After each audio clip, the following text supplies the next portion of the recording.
want to make this clear.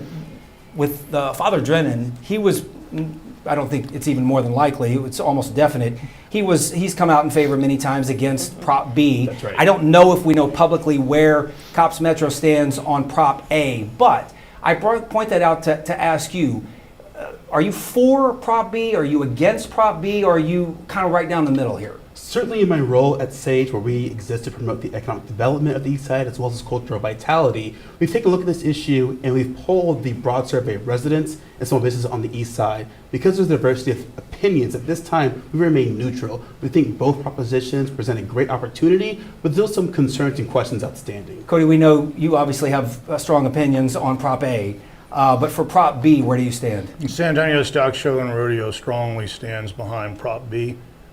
We think it's vital to the development downtown, and our longtime partners that we have the Spurs, we back it fully. Yeah, we also want to mention, we invited councilmen that were on the record, Rick Galvan, Jalen McKee Rodriguez, who were against.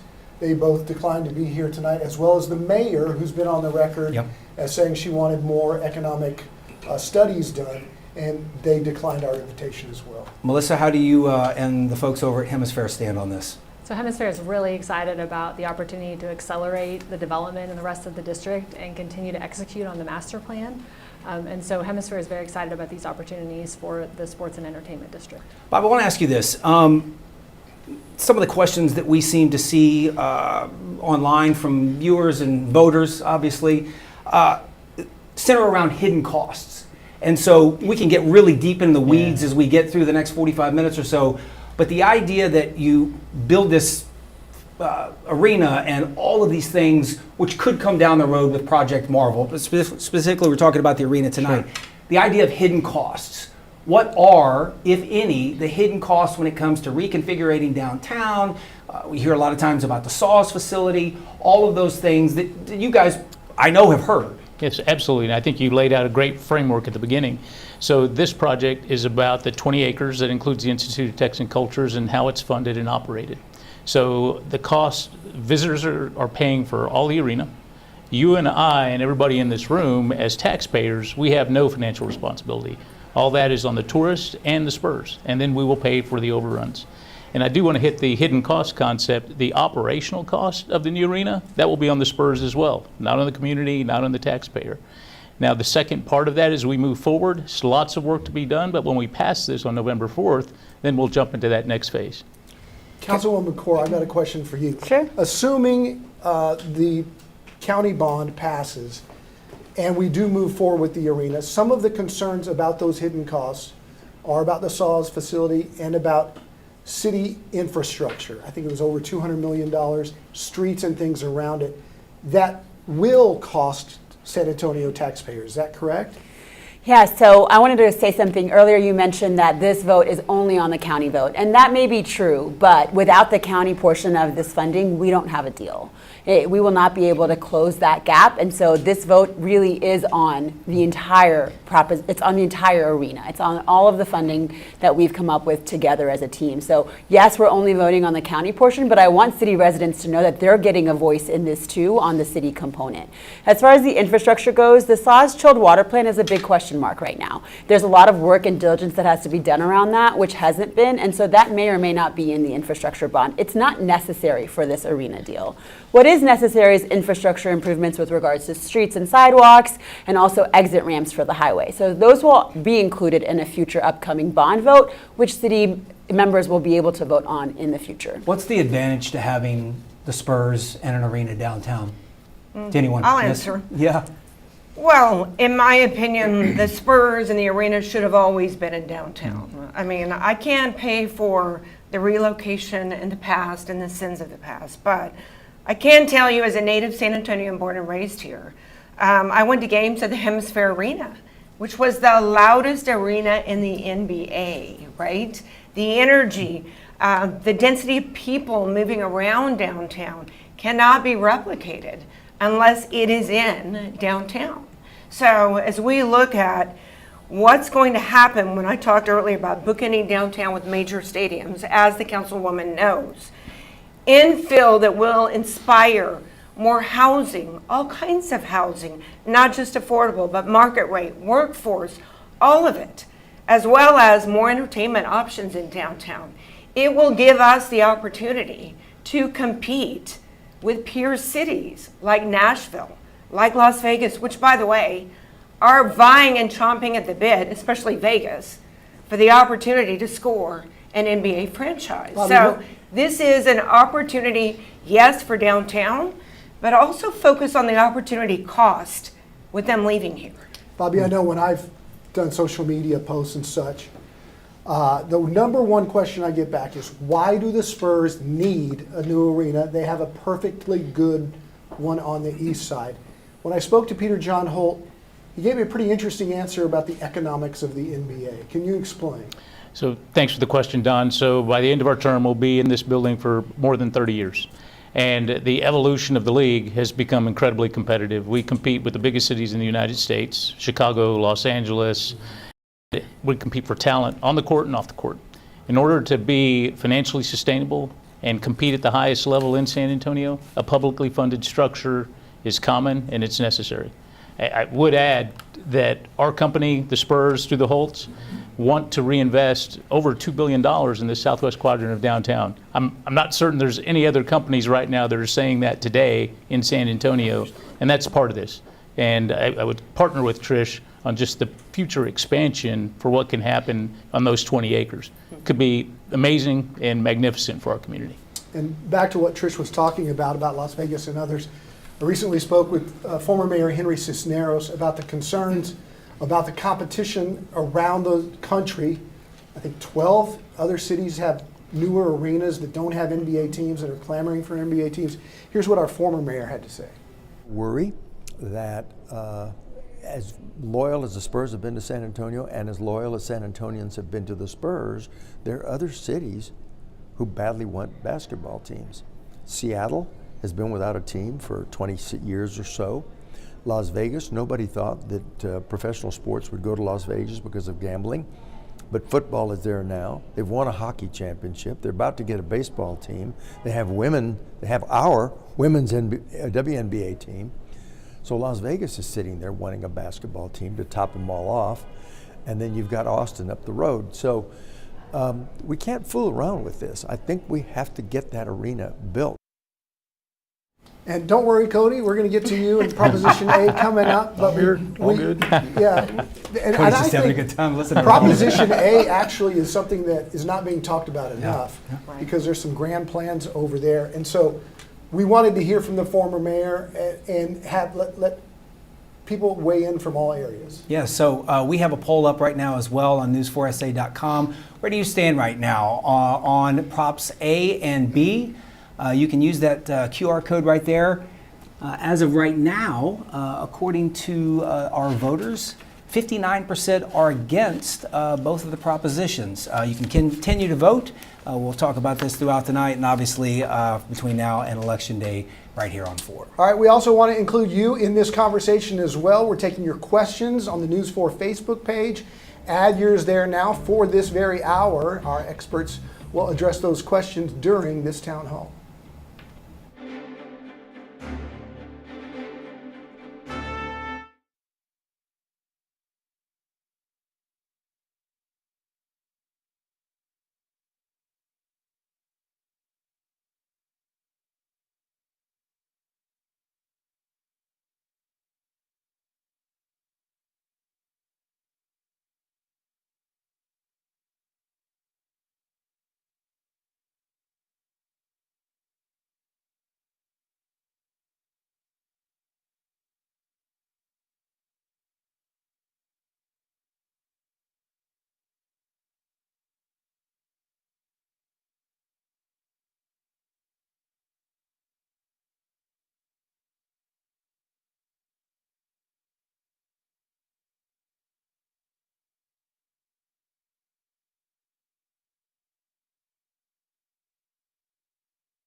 We are having a good time here. So welcome back. You are watching Town Hall, Downtown Showdown, Building San Antonio's Future. And we want to include you in the discussion as well. Our Melissa Vega standing by.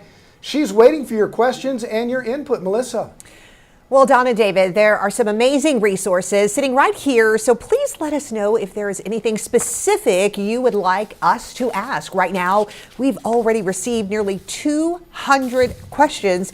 And many are asking about funding. So you can submit your questions for our experts on our Facebook. To find us, just search News 4 San Antonio. The Town Hall post is pinned on our page, so you can leave a comment right there. And I'm looking through these questions right now, and in just a few minutes, we will bring them to our guest. Back to you. All right, Melissa, thank you. So we've been talking about Prop B, and that obviously deals with the arena. The voters will also be voting on Proposition A, and that, of course, is talking about revitalizing the east side. Yeah, that's right. And up next, the big idea to transform the rodeo grounds and surrounding area into a year-round entertainment district. That's coming up as our discussion continues.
Welcome back. So much of the focus tonight, and really on election night, will be all about the new arena. But if the Spurs do move from the east side, the big question obviously is what will happen to that area. And there are some bold plans for that site that is home to Freeman, Frost Bank Center.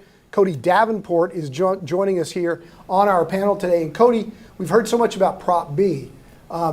Just recently I learned about all the things going on with Proposition A. Explain to people, it's $191 million to revitalize that site. Explain to people what the plan is, what the vision is to do with the Frost Bank Center and Freeman Coliseum grounds. Sure. I'd want to start with, going back to those grounds in the beginning, the roots of those grounds where it all began. Joe and Harry Freeman, they donated that land down there for the use of agricultural expo purposes through legislation in 1949. We have been the main tenants there since 1949. And all we've done every single year is continue to grow and expand inside. So it's bold, yes, but it's actually a natural progression to this point. I want to recognize our partners, the Spurs. I always want to recognize them and thank them because, quite frankly, by partnering with them and being able to build the arena that we are operating in right now, the Frost Bank Center, it took us to a new level as far as the stock show and rodeo. From our production side, it put us on the caliber of the NFR. It put us on the national stage inside of the Western industry, and it really, grew us. And by bumping to that point with them, it brought us all to this point. You look at us in February, for those of y'all that go, we have almost 1.5 million people come onto those grounds, in the month of February. We're busting at the seams with the competitive events I'm doing for the youth, the operational things we are doing. We are literally busting at the seams. Also, ever since I came in, the industry is massive, the Western industry. It is massive. I can give tons of examples. Fort Worth, Las Vegas, Calgary's a great one. We've been up there studying them. I think they kind of mirror a lot of what we're looking at. But I've constantly received calls in the industry. Can we come down there? Can we bring a cutting down? Can we bring a reining down? Can we bring a youth event down? Can we do this? Can we do that? Under our current arrangement, I have to deny them all the time. They want to put our brand on it. They want to come to San Antonio. This is a great place to be. We all know it. And they want to come here, but I'm having to deny them constantly. And, you know, to simplify it, and I think Bobby will concur with this, we talk about it. The beautiful thing is we both have outgrown each other on those grounds. That's right. And for the Spurs, you know, we need them to accomplish their full potential and their dreams for the San Antonio Stock Show and Rodeo to do the same. The plan, essentially. I'm not going to claim to be a genius or anything like that. We didn't come up with this. It's out there. I referenced Fort Worth. They have embraced the industry. They have opened their arms to it. You're operating year-round. You look at what happened at the stockyards down there, how they expanded in there, what they're doing around Dickies. I mentioned Calgary. I actually am working. I was on the phone with my counterpart up there before coming in here. You look at how they operate year-round, how they embrace the urban side. I think this is the greatest opportunity for the San Antonio Stock Show and Rodeo that we have faced in our history. And in essence, that makes it the greatest opportunity for the East Side. So we have about a minute left. I'm just going to throw this out to the panel. And Trish, you kind of spoke, I think you used the phrase sins of our past. Yeah. What do you say to people who say, I heard this. I heard this 25 years ago. We're going to revitalize. The East Side was going to be amazing. It was going to be all this cool, huge entertainment district. And it didn't happen for whatever reason. So how do you sell them now on this new idea, this new James, vision? why don't you weigh in? Well, certainly to the extent the rodeo has been one of our most treasured assets on the east side. But the question you raise is part of the reason why we have to stay neutral, because for many of our residents and businesses, they've heard this before with the Alamo Dome, with the AT&T Center. And so what I can say in this instance, we're excited about Proposition A because the rodeo has been there. They have a track record well over 60 years. And so we've seen the program they've done, how it impacts the entire community. So to the extent they can go year round, that is an asset. But I'm also hoping that there's opportunity to engage the existing small businesses there as well and to engage the residents. But Prop A, even if it passes, it's almost dependent on Prop B as well. So the question then becomes, what's going to be different with a new arena downtown? What are we going to do with all these different venues in terms of we have the Alamo Dome, a downtown arena, now we're going to have one at the rodeo. So there's questions about how is this all going to work without them cannibalizing on one another? Those questions are still standing. Well, maybe a good time for us to follow up. The rodeo and our organization, we're in a cooperation agreement today. And so going forward, we will cooperate how we're both succeeding and partnering. Historically, from the Spurs side, we've contributed $175 million to local business in the last 25 years, $30 million on the nonprofit side. Not because we had to, because it was the right thing to do. And so that will continue. The challenge, obviously, is we could do this for 3 hours. We're in a bit of a time. San Antonio, you guys have been incredibly vocal on your stance on a new arena. We talked about the influence. Here on that next.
Welcome back. You are watching Downtown Showdown, Building San Antonio's Future. All right, whether you're for or against these propositions, the people of San Antonio have been very vocal on their stance, including some of the top players in the debate. Is there an opposition to us seeking an independent economic study and allowing us additional time to engage with our constituents? Just yes or no, please. I'm going to try one more time again. There's ample information that shows.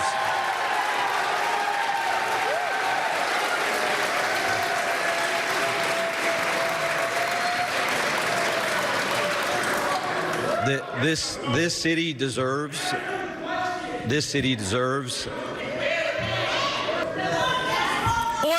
Order, please, order.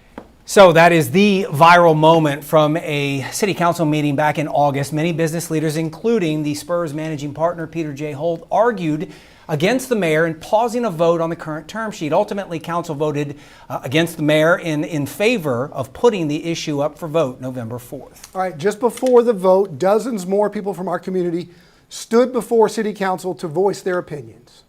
Why does San Antonio continue to make the same economic mistakes over and over at the expense of the residents and our city's economic well-being? And it's not a promise, it's a commitment. It's not build it and they will come. It's build it and we will build it. And you want another dome for us to pay? Come on, get real. Look, this is not rocket science. You're not having to put a blindfold on and take a leap of faith. You all have the requisite information in front of you to make a smart, strategic decision. We want more money in the general fund. Don't tell us that this arena will not impact the general fund. It will. A project of this scale involves all corners of our industry: architects, builders, trades, suppliers, developers. All of those are well-paying jobs that help San Antonians support their families and support the businesses in our community. All right, so let's talk about those different positions, different points of view, and this goes back to a lot of these ads they're running for both sides, what's true, what's not true. And I think with Councilwoman Core here, the question would be for you, will it affect the general fund? So this money is not coming from taxpayer dollars that live here. This money is coming from a revenue bond that's going to be taken on a project finance zone funding, which is state hotel tax funding. So not even our local hotel tax, state hotel tax that can only be used around this area. So the city portion of this will not affect, actually no portion of it will affect residents that live here unless you're going to go downtown and rent a car or stay at a hotel around the area. So are you talking about the city PFZ, or are you talking about the county 311 that we're talking about November 4th? I'm talking about the city. So Okay. the city portion of it is coming from state hotel tax dollars. The county portion of it is coming from the rental car tax And hotels as well. and hotels. So let me put this in sure. here. People are asking about this tax, right? So you can have a maximum in the state of Texas of 17%. Right now the state is 9%, the city is 6%, and the county is 1.75%. You're increasing that 1.75 to 2%. Rental car tax stays the same at 5%. So when you're talking about raising it from 1.75 to 2%, and you're talking about a $200 hotel room downtown, you're talking about an increase of 50 cents per night is what it's going to cost the visitors who come to San Antonio. So the 311 portion that critics would say, and we all have heard this, well, why don't you use that on roads around the area? Why don't you use that on flood prevention around the area? You can take the money, the county money that we're voting on, and spend that on things that any city, any resident obviously wants to improve their city. Trish, I'll give you the floor on that. Well, we can effectively do both. As the councilwoman talked about, these are general revenue bonds, but this money cannot be used for general infrastructure. It is very specific about what it can be used for. So in 2027, city will likely go out for our bond election that will improve drainage. I'm sure there'll be a laser focus on that. Streets, parks, all of it. But be very clear and very specific about the fact this money cannot be used for that. And I'd like to add about the general fund, the question that the woman had about there being an impact. There will be a positive impact on the general fund associated with this project. The more we're increasing development and property taxes in downtown, which is an economic engine for the rest of San Antonio, the healthier that general fund will become to be able to use those monies across districts 1 through 10. Over 30 years, there could be a total of almost $400 million in property tax, sales tax, etc., that goes into the general fund. I don't think people, because we want to talk about, oh, it's all about downtown and it's about no one else. No, the money we generate in the urban core and in downtown is shared across the entire city. So the healthier downtown that we have, the healthier overall city we have. And one of the other misconceptions, though, about this is that our general fund is not backing this debt. So at no point, say, for example, the Spurs go under, they leave, Right. they can't pay. Our general fund will not be affected. And they're actually guaranteeing all of the payments of the bond. We know that you guys have lots of questions about this. Our experts want to answer as many as they can, so we'll have more on that from you and them when we come back.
It's fascinating talk. Our experts certainly giving some great insight tonight. All right, now we want to hear from you. We've been talking about this all show. Melissa Vega joins us with some of your questions. Melissa.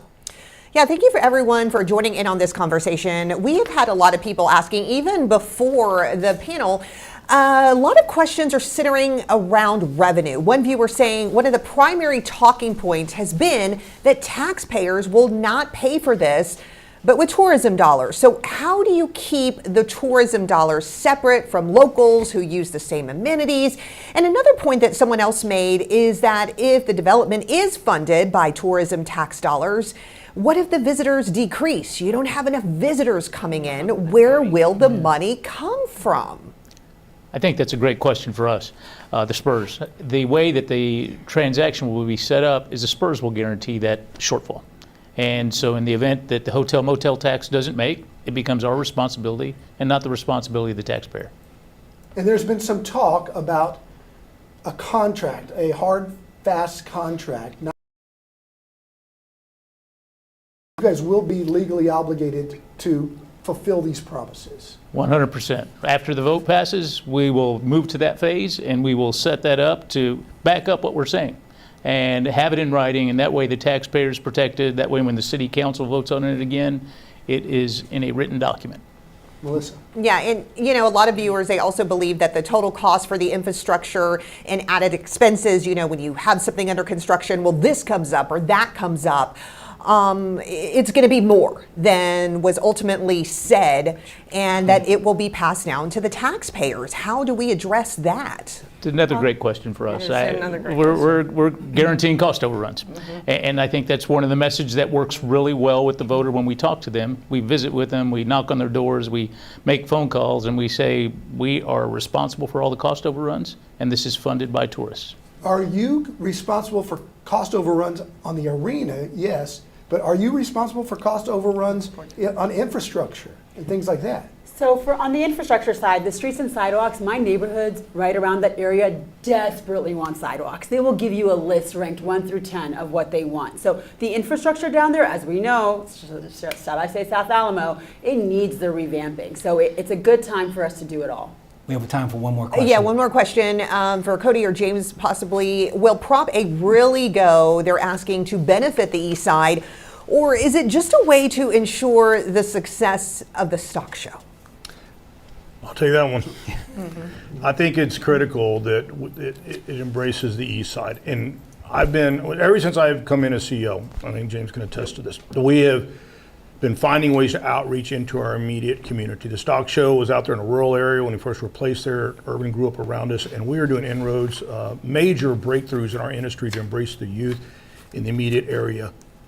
Some really, again, breakthrough things in our industry that are happening out there.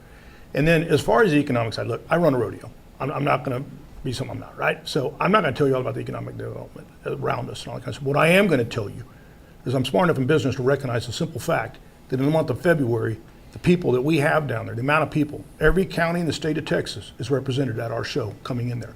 The average stay is 3 days with our competitors and people that are coming in there. It is a framework that is 100% built for people to recognize the opportunities they're going to reside with that type of tourist that's coming in. All right. Well, thank you for your insight. Viewers, thank you for your questions. We will keep that conversation going on our Facebook page. David, Dawn? All right, Melissa, thank you. We're going to take a quick break. We'll come back. We'll get final thoughts from all of our panel members next.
As we told you at the outset tonight, we invited all kinds of people from every side of this issue, including the mayor, city council people who voted against it.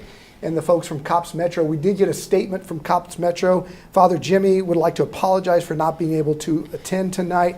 He would like to say, if he was there, he would say, this is not a good deal for the taxpayers. There are hidden costs to Proposition B, and it's the reason why Commissioner Moody voted not to put it on the ballot. Yeah, he goes on to say San Antonio has more important priorities than funneling public dollars to a fourth publicly funded arena. He said, we want an open process. We want a better deal for San Antonio. Under the current deal, we pay for 2/3 of the arena, and the Spurs get every penny of revenue from ticket sales, concessions, parking, advertising, whether that's a sports game or a concert. And we'll sum up with what he ended his text to us with. We, the taxpayers, are paying, and the billionaire ownership of the Spurs benefit. So, again, that is from Father Jimmy from Cops Metro, and certainly that is certainly one point of view. And unfortunately, we were hoping to have that for an hour here. We'd like to give everyone here about 30 seconds to sum up their feelings. Councilwoman, we'll start with you. I am most excited about the community benefits agreement that's a part of this deal. We were able to negotiate up from $60 million to $75 million of benefit that the community is going to get to see. And they haven't provided all of the input on that yet. That is still up for debate on how we're actually going to execute that. And we want to put together a task force of residents, both from the city and the county, that can really tell us how they want those dollars spent. Because the most important thing is every resident, whether they can pay for a game or not, can come to Civic Park, watch the game on a Jumbotron, enjoy the feeling of our Spurs winning another championship downtown. Trish. We are at a tipping point regarding where the community is, not just in downtown, but really San Antonio. You look at the catalytic projects regarding the Alamo coming online in about a year. You look at the first pitch of baseball being thrown out, and we're complementing it, obviously, with a proposed arena and what can happen and really make us even more competitive than we are today relative to the amazing quality of life we have here in San Antonio. But how can we remain competitive against other peer cities, but really continue to achieve kind of and absorb the growth that we will have? And I'm going to close with this. Every speech I give, where were people and driving around in San Antonio after 5 championships? They were not at the Frost Center or the former AT&T Center. They were in downtown because it is the soul of our city and where the arena should be. Melissa. Well, the investment that the city has made and the public has made in Hemisphere to redevelop the site of the 1968 World's Fair really speaks for itself. I think without that investment, this opportunity would look different. And our vision is to create one of the world's great public places. Hemisphere welcomed over 6 million visitors to date this year. We're topping out at 1 million just this year with the opening of Civic Park, our second park. And you can see the development that's happening down there. We host over 300 events. And so we're really excited about the opportunities to finish the district with development and opportunities for the community to come enjoy to fully complete that vision. Cody. So it's a statement that I made this morning. You know, you think about this, and there's been a lot of confusion behind it. And honestly, it's really not that confusing. When you just hear what was said in here tonight, it's really not that confusing when you boil it down. Tourism, bringing people in, are paying for it. All right, you got 2 iconic San Antonio brands here that have put this city on the international maps, national maps, that love this city. Both want to stay here, both want to succeed, and both want to grow just to do better than what each of us has done since we came in here. James. Thank you so much for having us here. What I will say is this is an exciting opportunity, but that's just that, an opportunity. Because for residents of not just the east side, but the west side, south side, all over have felt a sense of, we've heard this before, here we go again. The most important thing I can ask our electorate, because this is a countywide vote, is to really do their homework, stay informed, and always feel comfortable asking the tough questions.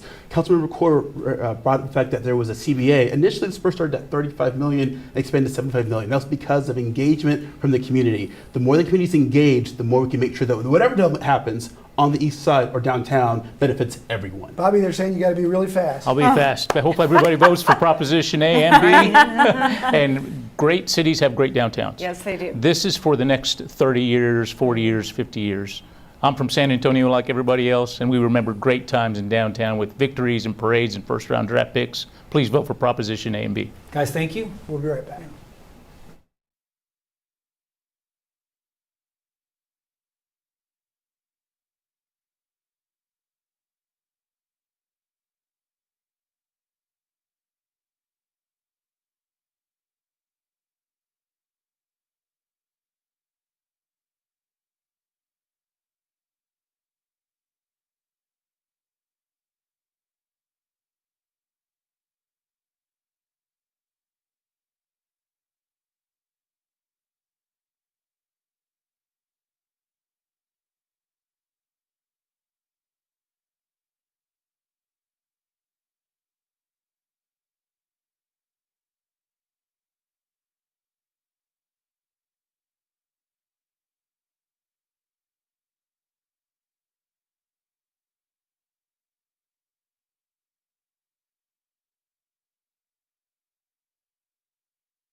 At the top of the show, we asked for your input, and our poll has flipped in the last half hour. 69% of you say you're for Props A and for Prop B. As for the vote, here's the deal. Early voting starts next Monday, goes through October 31st, and then, of course, Election Day is Tuesday, November 4th. Thank you guys so much for being here. Thank you. Go vote Yes. and watch News 4 tonight at 10, and, of course, tomorrow morning, bright and early, starting at 4:30.